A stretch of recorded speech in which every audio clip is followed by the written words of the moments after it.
Buenas noches, muchas gracias a todos por estar acá y muchas gracias al doctor Carvajal por la asesoría para esta presentación. ¿Me confirman si están viendo la presentación? Sí, señora.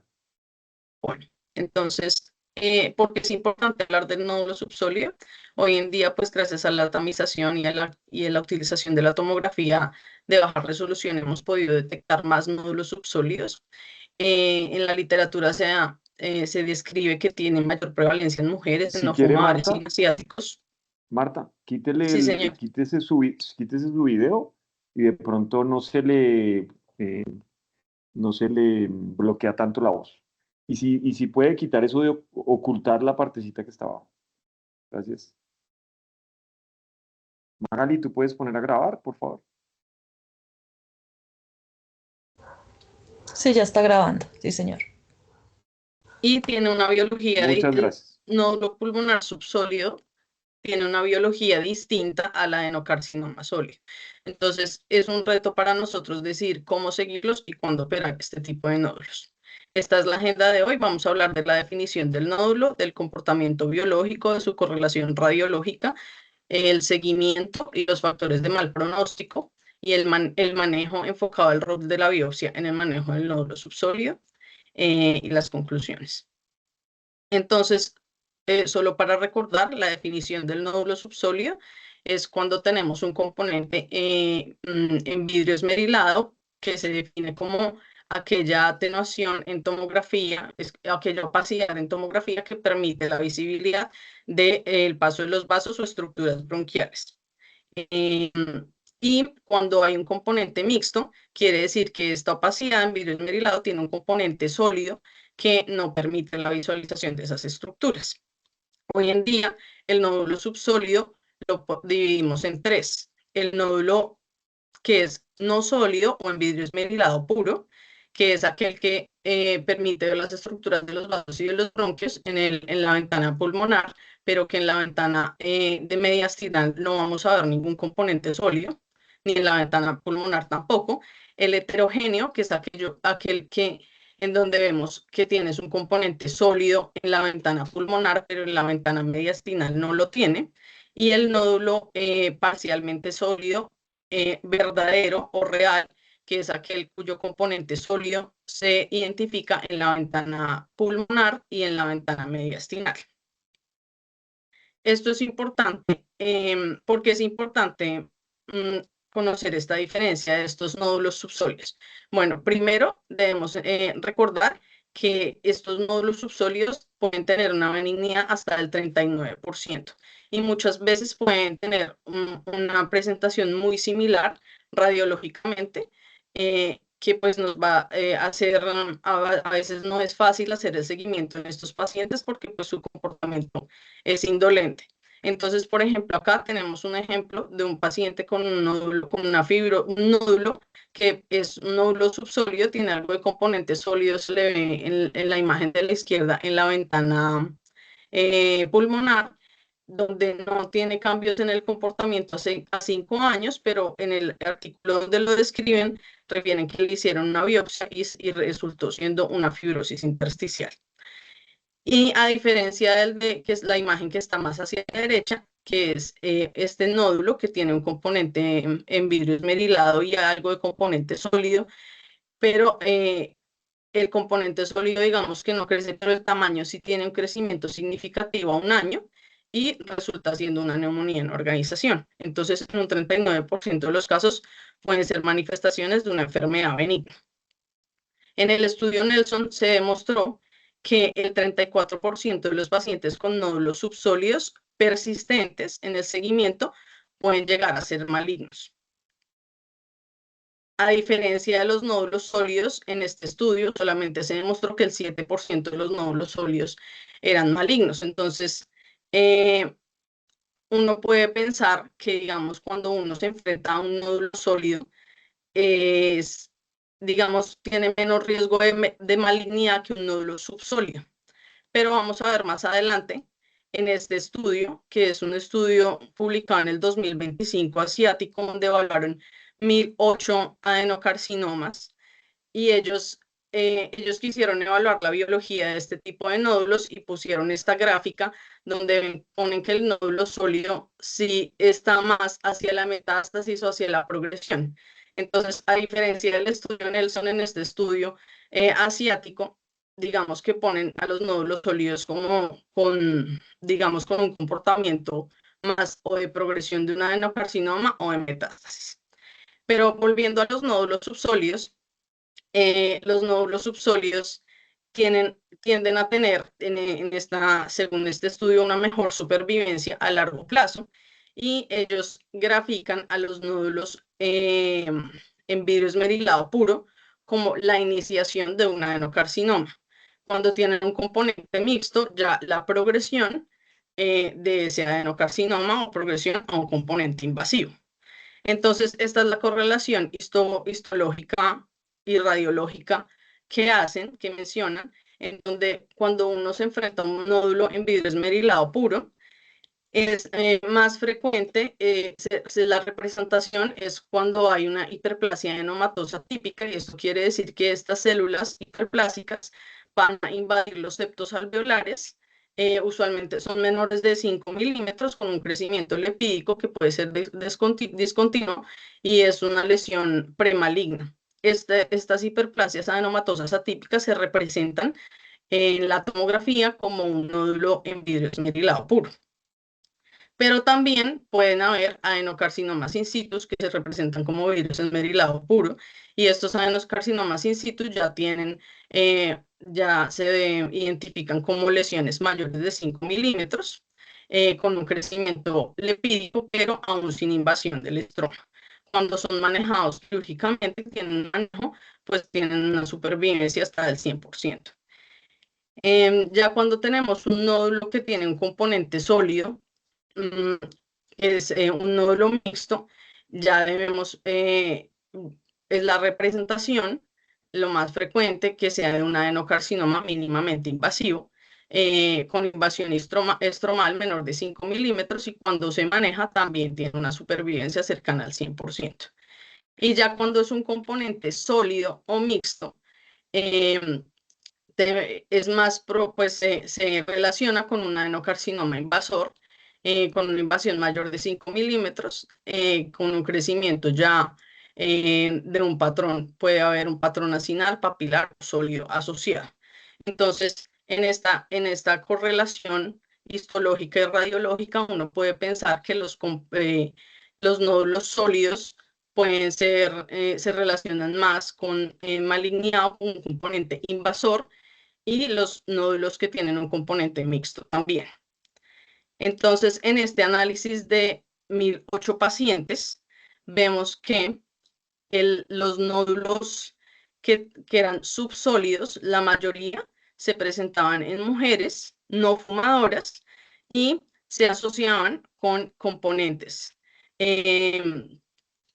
los nódulos subsólidos. Y los nódulos con componente en vidrio esmerilado puro se relacionan más con hiperplasias adenomatosas, y los que tienen ya un patrón sólido asociado ya tienen patrones más asociados a componentes invasivos o a componentes mínimamente invasivos.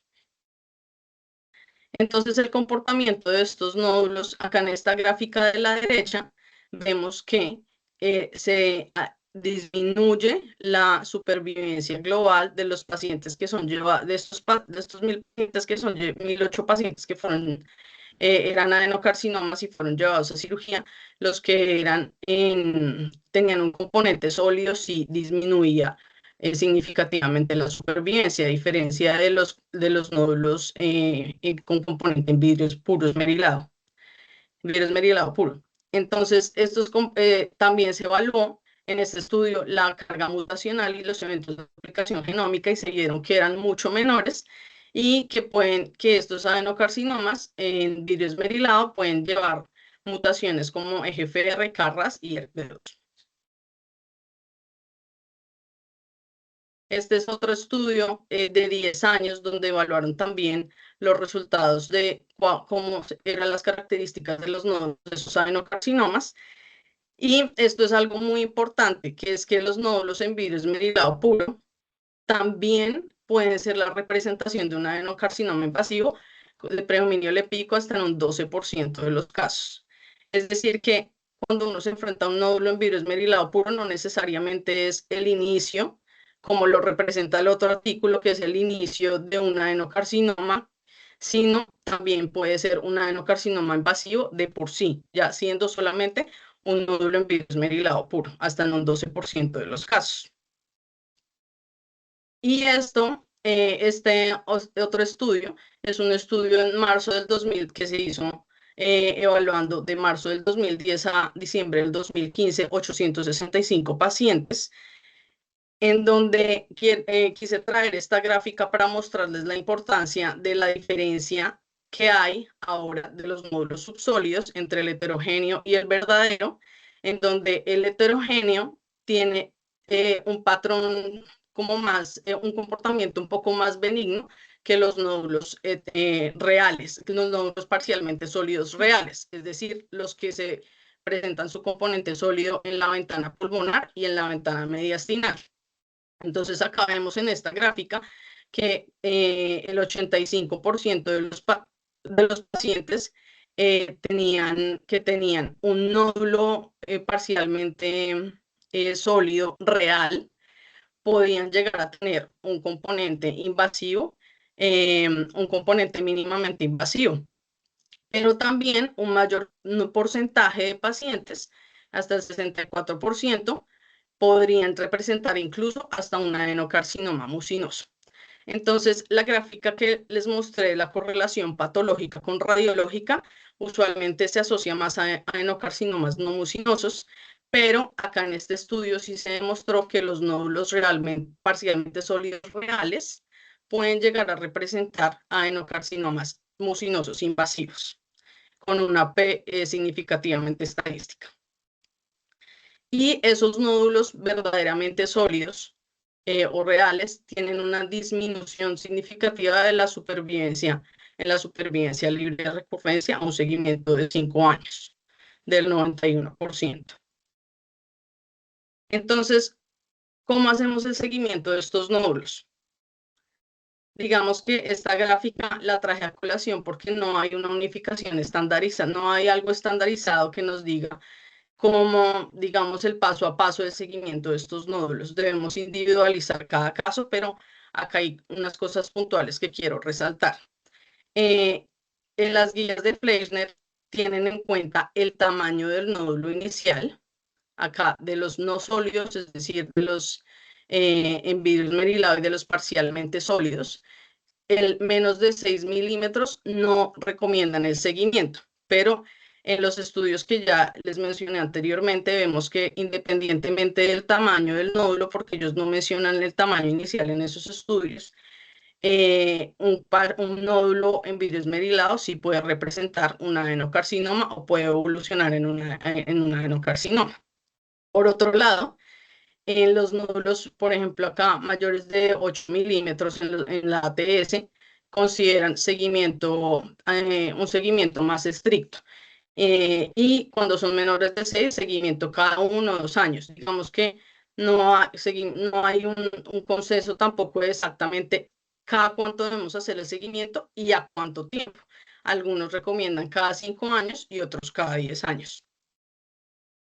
Entonces, ¿qué es importante en este caso? Individualizar cada paciente y tener en cuenta cuáles son los factores que se asocian también a malignidad, cuáles son los factores que se asocian a que un nódulo crezca.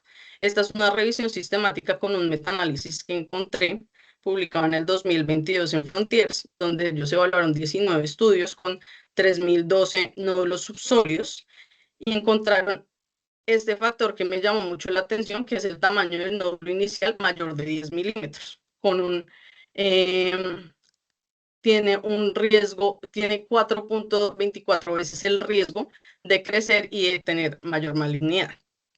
El sexo masculino, la historia de cáncer y la edad mayor de 65 años son factores de riesgo que fueron estadísticamente significativos para pronosticar que ese nódulo subsólido vaya a crecer en el tiempo. Y pues este es otro dato que ellos pusieron, que pusieron que los nódulos parcialmente sólidos tenían mayor riesgo, pero pues esto es, digamos que, podría decirlo así, que algo lógico encontrar esto porque ya vimos que el componente sólido se asocia histológicamente a que ha habido algo de invasión. Entonces, en cuanto al crecimiento de los nódulos, también en el consenso de la ATS del 2023 y en el LONGRATS, ellos nos dicen que el crecimiento se considera cuando hay un aumento absoluto del diámetro medio mayor de 1.5 milímetros o cuando hay una aparición de un componente sólido, pero no evalúan, no dicen exactamente al cuánto tiempo se considera ese crecimiento. Por otro lado, en otros artículos documentan que a 5 años, cuando crecen 2 milímetros, cuando un nódulo crece 2 milímetros, a los 5 años de seguimiento, el 48% evolucionan a nódulos parcialmente sólidos verdaderos, el 24% a heterogéneos y el 14% pues, de los nódulos en vidrio esmerilado pueden tener ese crecimiento. Y el 5% de los nódulos no sólidos y el 20% de los heterogéneos pueden evolucionar a un nódulo parcialmente sólido verdadero. Y recordemos que el nódulo parcialmente sólido verdadero puede representar un adenocarcinoma invasivo mucinoso. Entonces, es muy importante el seguimiento. Esta gráfica nos muestra que a 5 años hasta el 30% de los nódulos pueden crecer, de los nódulos subsólidos, y que pues sí, a los 5 años, y que el 20% de los nódulos no sólidos se asocian a una aparición de un componente sólido. Y este es otro estudio de 1229 nódulos subsólidos, donde ellos querían evaluar cuál era la frecuencia de los adenocarcinomas invasivos en esos nódulos subsólidos. Y me parece muy importante resaltar acá el crecimiento. No lo evalúan, miren, lo representaron hasta 10, incluso 12 años. Y vemos que el crecimiento más de 2 milímetros es mucho mayor en los nódulos parcialmente sólidos, representados acá en la línea azul, y en los nódulos heterogéneos también, representados en la línea verde. La apariencia del componente sólido puede llegar a aumentarse hasta incluso después de los 9 a 10 años de seguimiento, especialmente en los nódulos heterogéneos, y en los nódulos parcialmente sólidos también puede llegar a aumentar hasta después de los 10 años de seguimiento. Entonces, en cuanto al crecimiento del tamaño, considero que es prudente hacer un seguimiento mínimo de 5 o incluso extenderse a más de 10 años para este tipo de nódulos subsólidos. Ahora, otro factor es la relación consolidación-tumor. Recordemos que la relación consolidación-tumor es esa relación del componente sólido con el componente en vidrio esmerilado. Cuando la relación es mientras mayor es la relación, específicamente mayor de 0,5, disminuye la supervivencia libre de enfermedad de los pacientes en quienes han representado adenocarcinoma, este tipo de nódulos.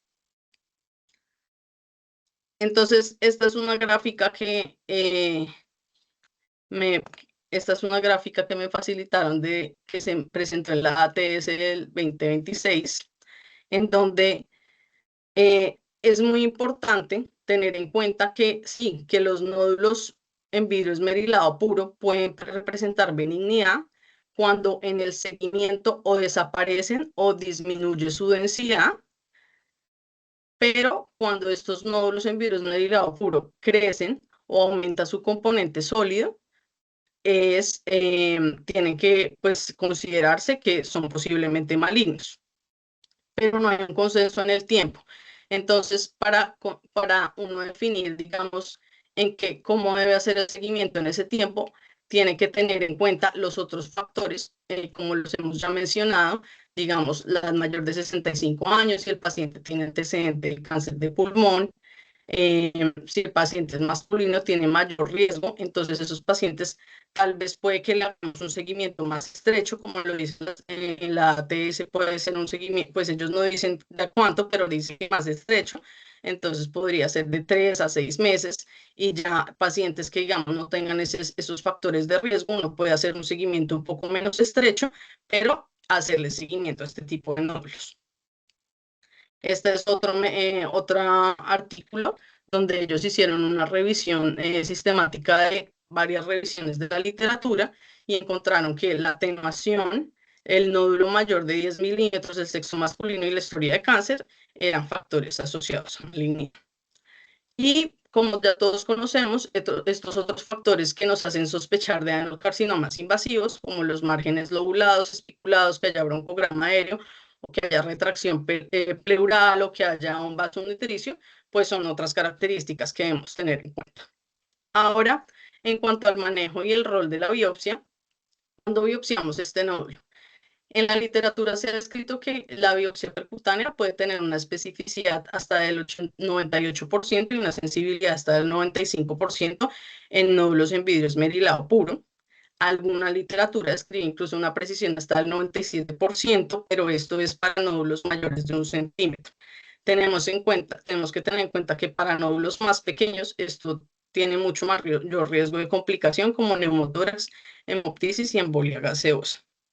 Entonces, la biopsia llega a tener un valor importante cuando nos va a redirigir un tratamiento, es decir, que cuando nosotros tenemos una alta probabilidad pretest de que ese nódulo es maligno y que el paciente tiene alto riesgo quirúrgico y que no tenemos otra opción y que es indispensable tener la histología para guiarle un tratamiento al paciente como un radioterapia o neoadjuvancia, entonces ahí es donde tiene alto valor en la biopsia. De lo contrario, si el paciente tiene un bajo riesgo quirúrgico, pues vale la pena hacerle una biopsia quirúrgica, una cuña. Entonces, en los pacientes, también en Diagnostic del 2023, se publicó un artículo que nos menciona que los pacientes que desarrollan un componente sólido de 2 a 3 centímetros de diámetro tienen mayor posibilidad, pues estos pacientes que tienen ese tamaño de componente sólido tienen alta posibilidad de tener metástasis ganglionares. Entonces, estos nódulos que tienen estas características también vale la pena llevarlos a biopsia. Y en cuanto al manejo quirúrgico, solo quiero resaltar con esta diapositiva, recordar el Jacob 0802 y el CalGB 1405, las características que tienen los nódulos subsólidos para uno considerar llevar a estos pacientes a resecciones sublobares, los cuales no mostraron inferioridad en cuanto a la supervivencia libre de enfermedad, y son estas las características puntuales, que es la relación consolidación tumor menor de 0.5, que el nódulo tenga menor de 2 centímetros de diámetro y que tenga márgenes, en los casos que se considere una cuña, optar por llevar márgenes mayor de 2 centímetros o el doble del tamaño. Y cuando los pacientes son llevados a estas cuñas, este es un estudio que encontré de 91 pacientes llevados a resecciones sublobares. Todos eran N0 también, al igual que en los estudios que les mencioné previamente.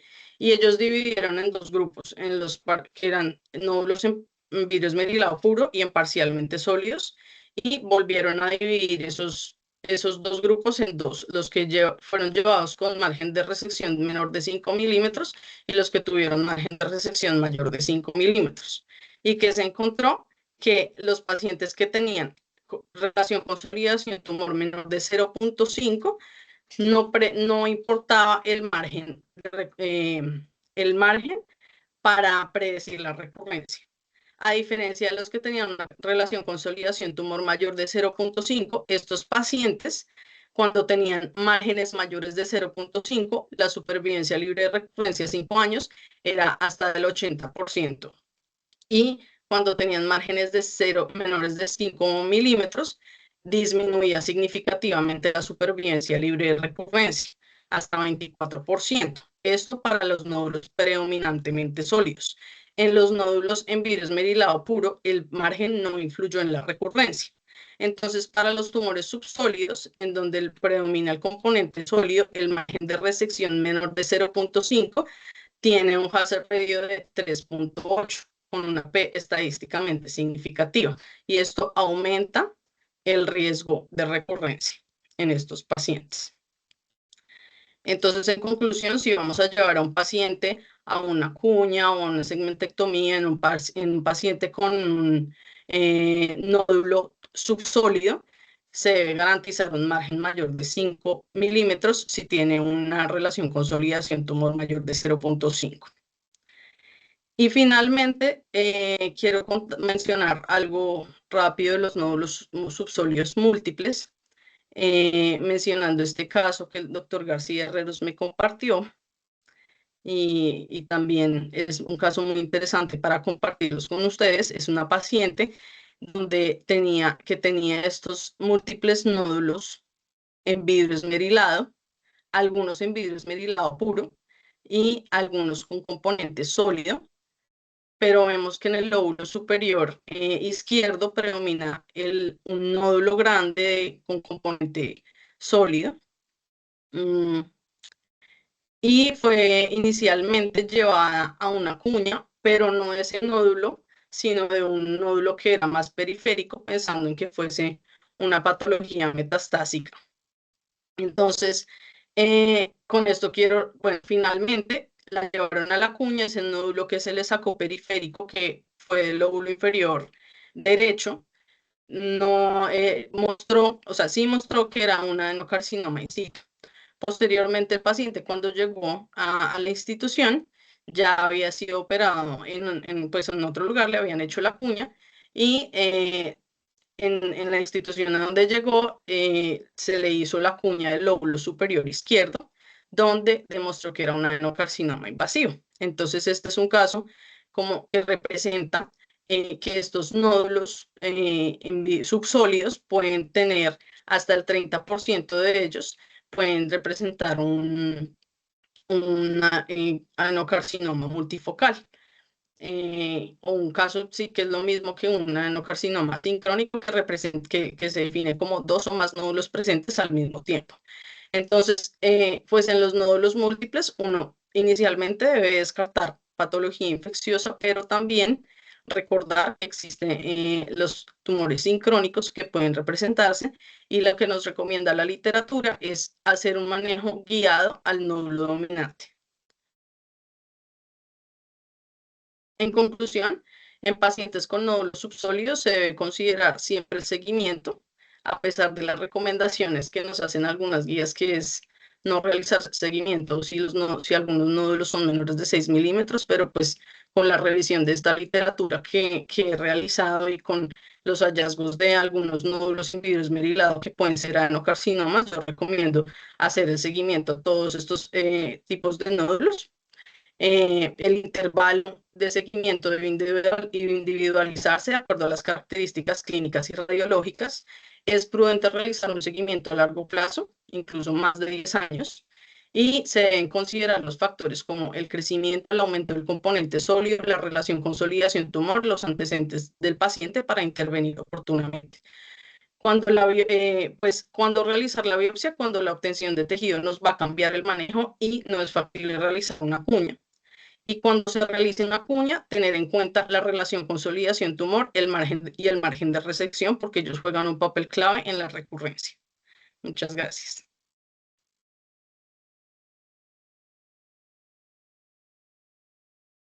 Muchas gracias, Marta, por la muy buena presentación que nos acaba de dar sobre nódulos subsólidos. A mí me gustaría de pronto hacer un poquito de énfasis en que hay un porcentaje bastante importante de nódulos subsólidos que se desaparecen. Y por eso inicialmente los debe clasificar entre transitorios o persistentes. Esos nódulos que son eh, persistentes, es decir, que uno les toma un tag de tórax a los 3 meses, de ahí es que arrancamos con con todos estos datos y todos estos flujogramas de manejo que Marta nos mostró. Eh, y recordar pues que pues que un porcentaje entre el 40 y el 60% en algunas series estos nódulos se desaparecen. Em, no sé si en el auditorio hay alguna pregunta.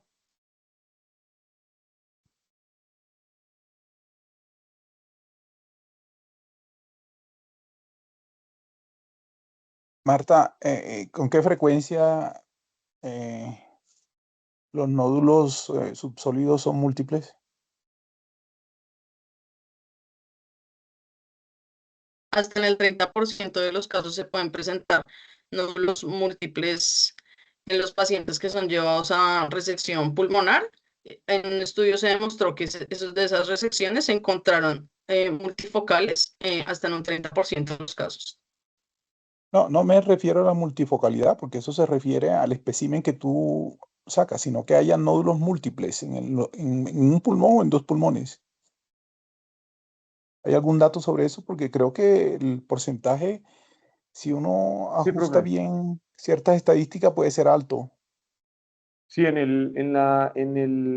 una serie que sacaron del IELCAP, alcanzaron a reportar un poquito menos del 10% de nódulos subsólidos múltiples. Y adicionalmente, la NCCN reporta que cuando uno tiene un cáncer de pulmón, puede tener asociado un nódulo subsólido hasta en un 5 al 8%.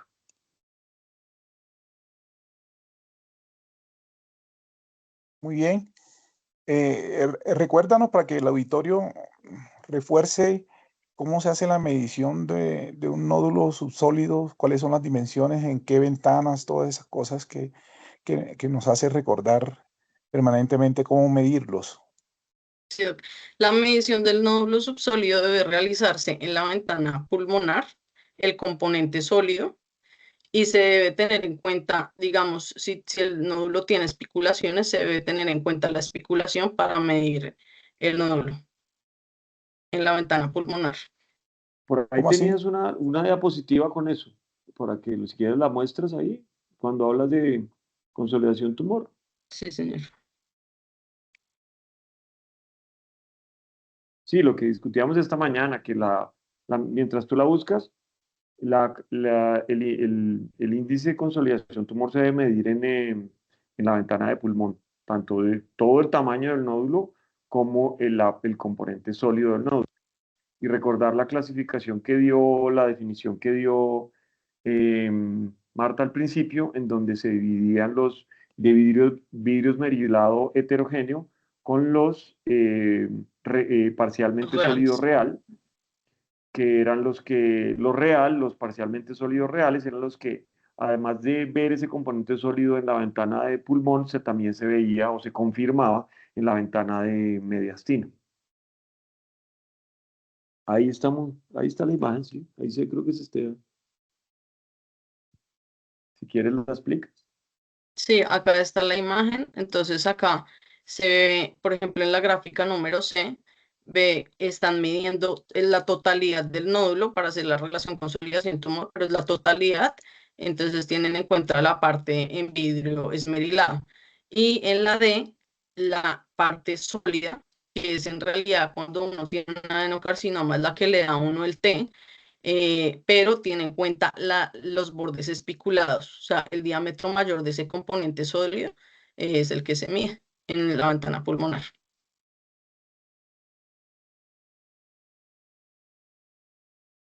Ahora, en la definición que se sacó ahorita, el 2024, la asociación la sociedad de Fechner, ya dejaron de hablar de diámetro mayor y empezaron a hablar del promedio de los diámetros. En esto de la definición del índice de consolidación tumor, creo que todavía continuamos hablando de diámetro mayor y yo creo que eso no creo que vaya a cambiar. Pero pues sí fue interesante que la sociedad de Fleischner la haya cambiado de diámetro mayor a al promedio de los dos diámetros, inclusive en aquellos nódulos que midieran más de 1 centímetro.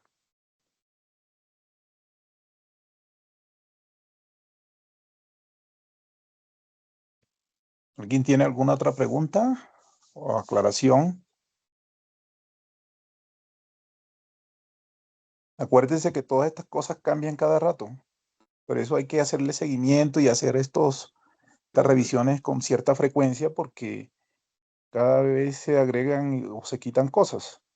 Y esto es muy importante que nos mantengamos así al día, a la vanguardia de lo que ocurre en todo el mundo sobre las recomendaciones y las clasificaciones y las formas de medir y qué se requiere y qué no se requiere hacer en un nódulo pulmonar. A propósito, Marta, ¿en qué caso de nódulo pulmonar subsólido tú solicitarías un estudio glicolítico con FDG? Sí, en los pacientes que tienen componente subsólido, en los pacientes que tienen componente heterogéneo o que sean parcialmente sólidos reales, porque los nódulos en vidrio esmerilado puro no captan. Entonces, en los que tengo sospecha, no mencioné eso en la presentación, pero sí se puede hacer una ¿En PET todos? para mirar. En los que han tenido crecimiento, que tienen un componente de relación consolidación tumor mayor de 0.5, los que yo sospecho que puedan tener malignidad, en eso los puedo, Y la le haría el PET. resolutividad del estudio glicolítico se acepta hoy en día que comienza a partir de qué tamaño del componente sólido.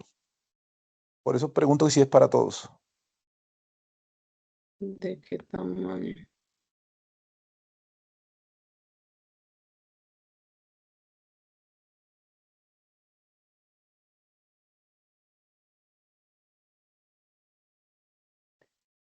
Sí, profe, lo que discutíamos en la mañana, ¿no? El componente sólido, los nódulos, los parcialmente sólidos que tienen un componente sólido de 6 milímetros o más, es los que puede uno evaluarlos también con PET, porque este es el diámetro que usualmente ellos mismos, los nucleares, nos recomiendan que puede llegar a tener pueden tener una adecuada o pueden valorarse mediante este estudio de PET con FDG.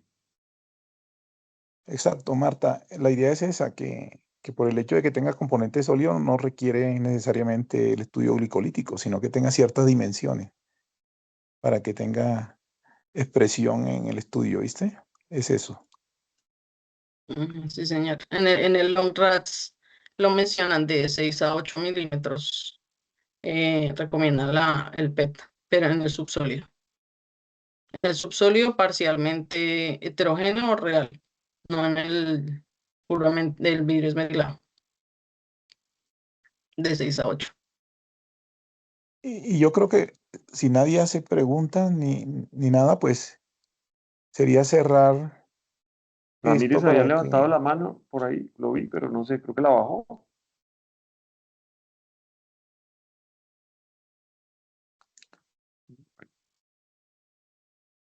Bueno, Bueno, muchísimas Marta, gracias, muchas felicitaciones, gracias. Marta. Te agradezco mucho.